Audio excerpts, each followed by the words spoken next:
কোন ব্যাপারে কে শতভাগ সন্তুষ্ট হয় ভাই?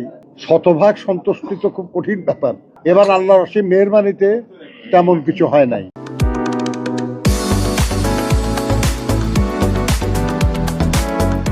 আজ বাংলাদেশের ইতিহাসে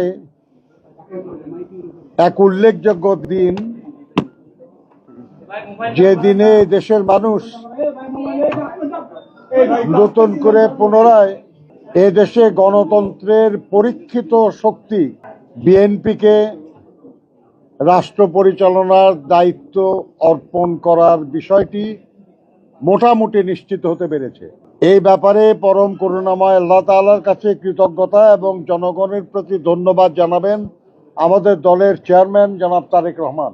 আমি ওইদিকে না যেয়ে আপনারা যারা সংবাদকর্মী ভাই ও বোনেরা আছেন তাদেরকে ধন্যবাদ জানাতে চাই যে আপনাদের মাধ্যমে আমাদের কথা, আমাদের কাজ, আমাদের ভবিষ্যৎ কর্ম পরিকল্পনা জনগণ জানতে পেরেছে এবং সেই অনুযায়ী জনগণ আমাদেরকে ভোট দিয়েছে।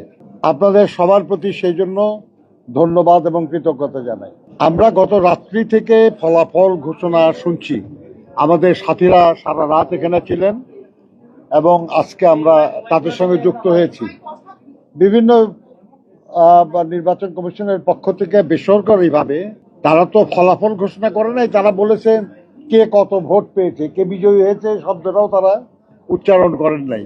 তার এর মধ্যে দিয়ে যতটুকু আমরা জেনেছি তাতে আমরা 2/3 বেশি আসনে বিএনপি বিজয়ী হয়েছে এবং বিএনপির সঙ্গে যারা যুক্ত ছিলেন জোটে তাদেরও অনেকেই বিজয়ী হয়েছেন। কাজে আমরা মনে করি যে এর মাধ্যমে জনগণ আগামী 5 বছর বাংলাদেশের জনগণের কল্যাণের দায়িত্ব তারা বিএনপি এবং বিএনপির নেতা জনাব তারেক রহমানের উপর অর্পণ করেছে।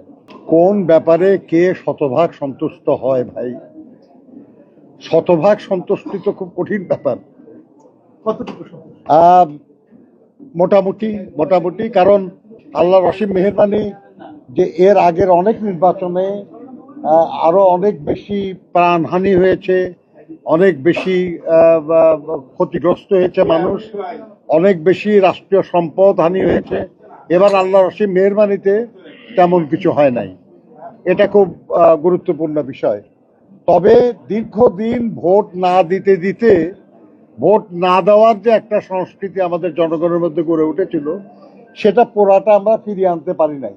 আমরা আশা করি যে আগামী দিনগুলিতে আমরা পারবো জনগণকে ভোটের প্রতি আরো আগ্রহী করতে পারবো, যাতে সব মানুষই ভোট কেন্দ্রে আসে এবং তাদের অধিকার প্রয়োগ করে রাষ্ট্র পরিচালনার দায়িত্ব দেওয়ার ব্যাপারে।